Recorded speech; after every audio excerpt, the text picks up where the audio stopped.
Türkmen häkimetleriniň geçen ýylyň aýagynda bayramçylyklara gabatlap gyt ady karitlarynyň nyrklaryny emeli ýagdaýda arzanatmak tynançyklaryndan soň iýmit önümleriniň bahalary sol sany döwlet dukanlarynda hem gaýtadan ýokurlanyp başlady. Sol bir wagtda habarçylarymyz ýiti ykdysady krizisiň arasynda adamlaryň subsidiýerlenen azyklar üçin sorulýan resmi namlary almak tynançyklarynda döwlet edaralarynyň öňünde uzakly nowatda garaşantyklaryny hem belleýärler.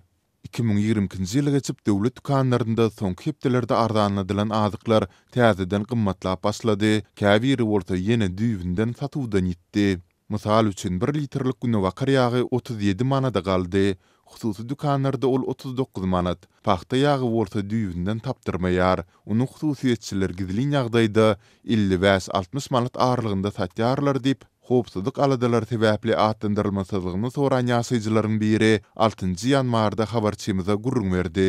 Belletek azatlygyň beýlik sewitlerdäki habarçylary hem bu günler azyk önümleriniň gaýtadan gytylyp we gymmatlap başlandygyny tasdiklaýarlar. Bazarlarda ýylyň ilkinji hepdesiniň dowamında azyklaryň sol sanda et, çörek we ýag önümleriniň bahalarynyň hem ortaça 30-50% aralygynda gymmatlandygy bellenilýär. Türkmenistanda dowam edýän ýiti ykdysady çökünlük sebäpli grupdan düşen ýylat degislilikdäki arzan bahadan we çäkli mukdarda satylýan subsidiýerlenen azyk önümlerine bagly bolmagynda galýar.